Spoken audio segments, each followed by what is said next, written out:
eating dung and drinking piss.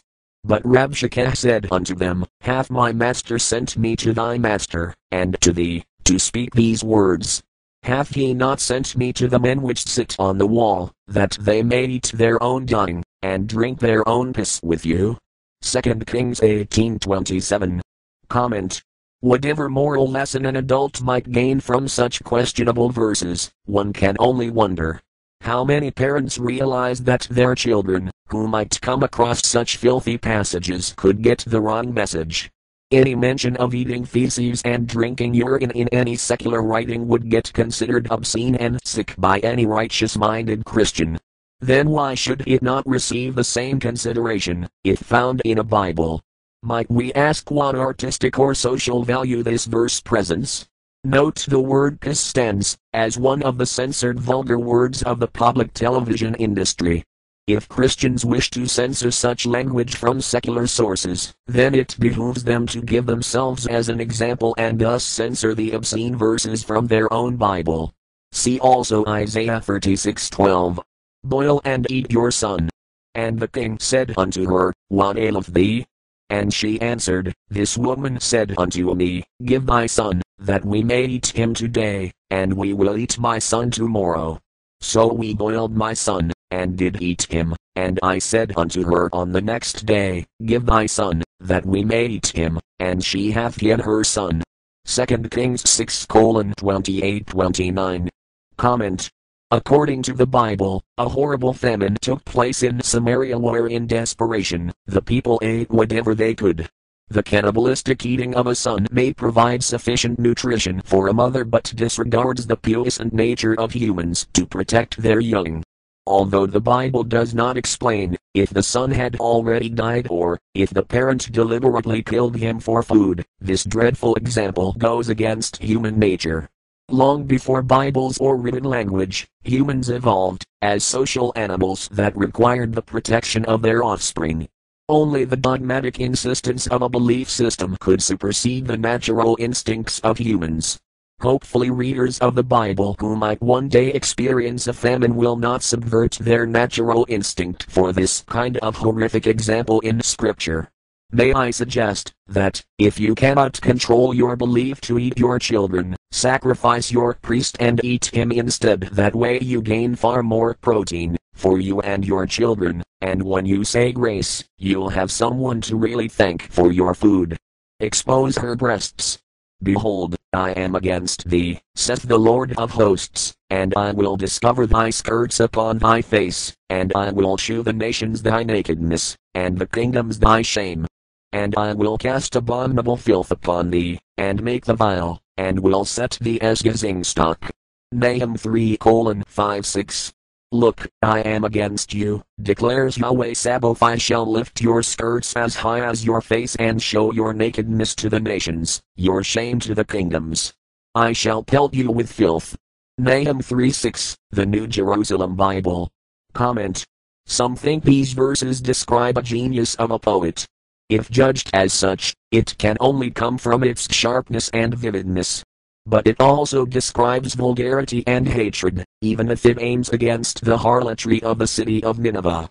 Few scholars today believe that these verses come as a direct quote from God.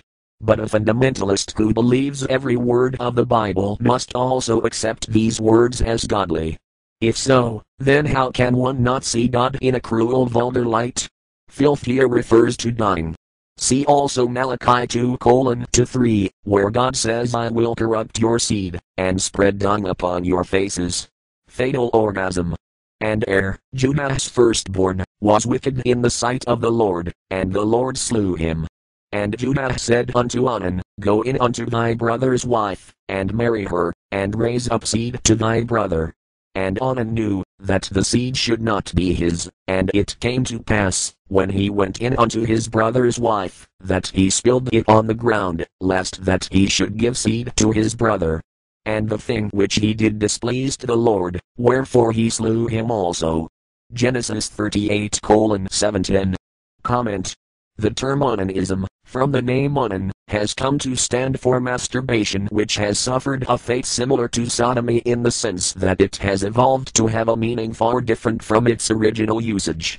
Dictionaries define onanism as male masturbation or uncompleted coitus. According to interpretations of the Bible, Onan removed his penis from his partner's vagina before he ejaculated so that his seed fell onto the ground. This displeased God so much that he killed him. Onanism has also received another definition of self-pollution which has caused misery throughout the centuries. God killed Onan because, rather than to impregnate his brother's wife, thus extending his line, Onan chose to interrupt his coitus before he could impregnate Tamar. Onan had a logical reason for doing so, one that involved Jewish law of those ancient days. During biblical times, any child born to the wife of the eldest son died without heirs, and if his wife had no children sired by a relative of her dead spouse, then the dominance would pass to the second son. Onan stood to lose a great deal if he complied with his father's order. Had he been asked to marry his brother's wife, thus transferring her to his possession, he no doubt would have completed the act. Then the resultant child would have been his, legally as well as physically. Sometime during the centuries, the character of the sinful act was changed. Instead of being recognized as a seldom performed interrupting of coitus, it became accepted as any form of self-stimulation that resulted in orgasm, and the entire character of the deed became altered. Onanism came to mean a sinful act of masturbation. This has resulted in a general bad impression of masturbation even in secular beliefs. For example, many a parent has told his son not to masturbate for fear of going blind. I masturbated only until I needed glasses. Edition right Fecal disposal.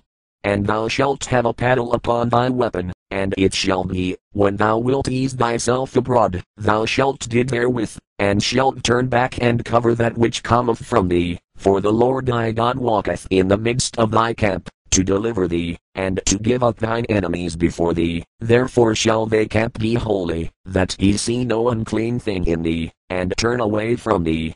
Deuteronomy 23:13-14. Comment.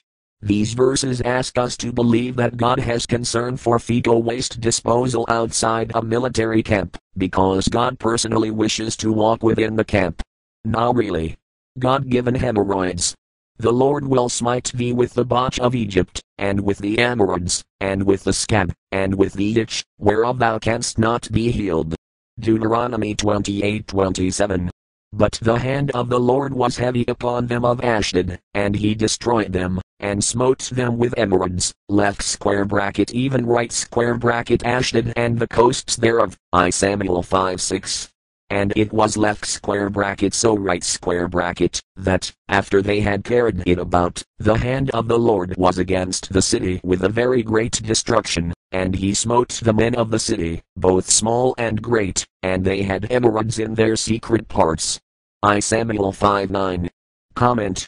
When Israel felt rebellious against God's plan, he threatened them with type of plague, hemorrhoids, or by today's terminology, hemorrhoids.